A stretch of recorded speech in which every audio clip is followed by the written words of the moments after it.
the first woman that God made was able to turn this world upside down by herself, these women here today ought to be able to get it back and turn it right side up again. Liz Shuler is a woman who will turn it right side up again.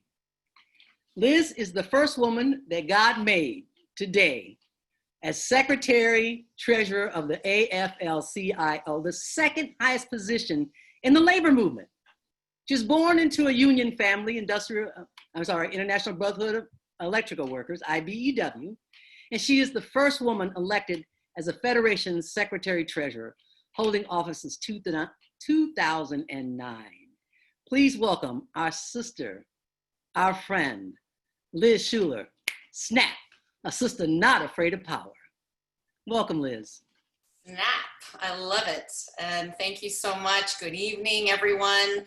To Elise Bryant, our fearless Cluw president. Elise, I am so grateful for you, your leadership, your friendship, and you have inspired and taught so many women in this labor movement how to step into their power. So I'm just grateful for you. And I am so excited to join this powerhouse lineup of leaders tonight.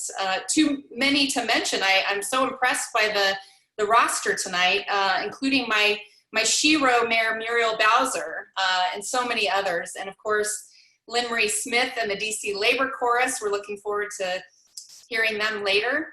But I just want to say thank you to everyone who's tuning in tonight. I am in awe of the power on this Zoom. Sisters not afraid of power, siblings not afraid of power, as Elise said. Any day that I can be in and amongst powerful women talking about making change is a dream for me.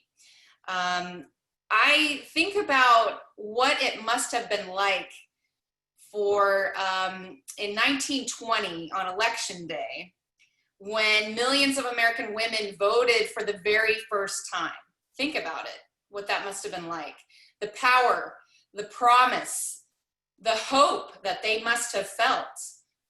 And now, 100 years later, we're coming up on another election day, one that to me feels literally like a choice between life and death for working women and working people everywhere as we fight through this pandemic.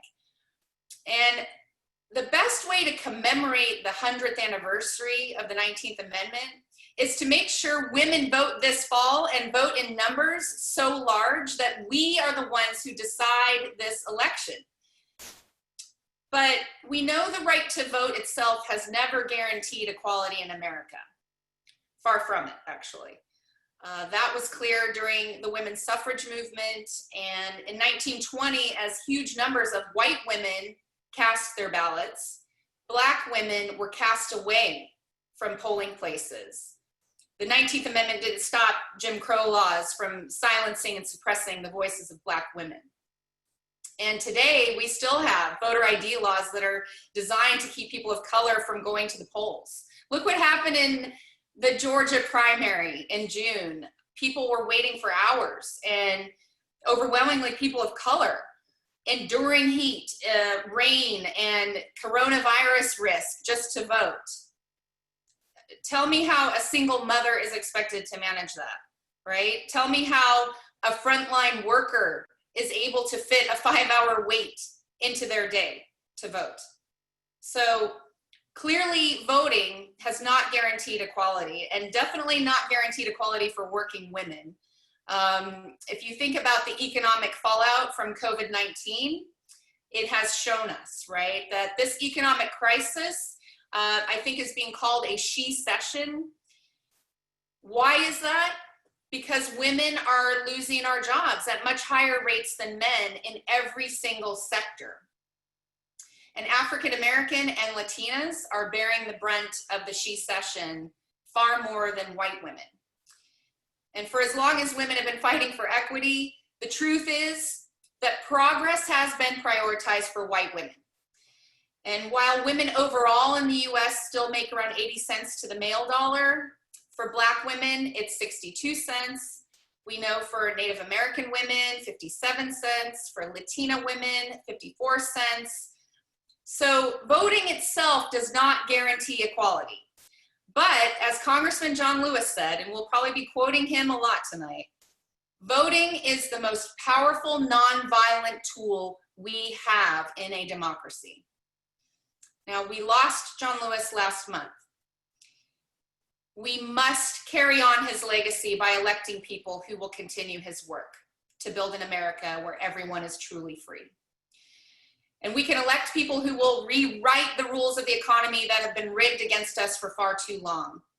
And we can elect people who will champion the labor movement's fight for social and economic justice in the workplace. And we can elect more women to office. You see my pin here tonight. Elect more women to office. Because representation matters. This year, Black women are running for Congress in higher numbers than ever before. So every young girl like Yasmin should see someone who looks like them in elected office. Let that motivate us. And to make sure that all women's voices are heard this election, we have to do what the labor movement does best, and that is bringing working people and their families and their communities together and mobilizing to get people to the polls. And I know I wake up every morning thinking about mobilizing women voters in this election. And we have our AFL-CIO Committee on Working Women. Elise is there at the table with us. We are laser focused on this. And I am proud that we are joining Every Women Vote 2020. We're looking for all coalition partners we can find to make our voices heard. And we also can't forget that we will be voting in the midst of a pandemic. So this election is, of course, going to look different and feel different than any other election in our lifetimes. And we know for the most part, we're not able to go door to door to get people to the polls. So we're planning new ways to use our strength and new tools to turn out voters and make sure that voting is safe and make sure we're protecting that right for everyone. And that includes the right to vote by mail. Donald Trump wants us to think this is some radical proposal. Give me a break. He votes by mail. And since 1998, my home state of Oregon has allowed people to vote exclusively by mail, and it has worked beautifully. Thanks to of course, our stellar government employees and of course our dedicated letter carriers and postal workers. But listen to this, in 2016, nearly 79% of Oregonians voted. And you can compare that to the national average of about 56%. And you don't even need a postage stamp to get your ballot mailed in Oregon. So the numbers don't lie. We should make it easier to vote for every person in every state. That is how we commemorate this anniversary. And we've already started working with allies and partners like Stacey Abrams' Organization for Fair Fight. And her goal is to build voter protection teams with local allies across the country to make sure every vote counts. And we will be there. We're going to provide the poll workers and the local infrastructure to make that happen. So sisters, siblings, now is our time. Women will decide this election.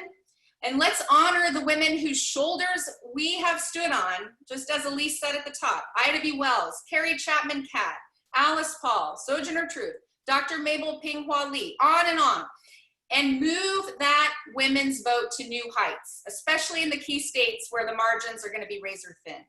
So our job when we leave this town hall tonight is to ignite and catalyze our members and bring the full weight and power of the labor movement to the polls, because only when we elect people who will stand up and make those system-wide changes we need will we win justice for all women and all working people. Thank you so much.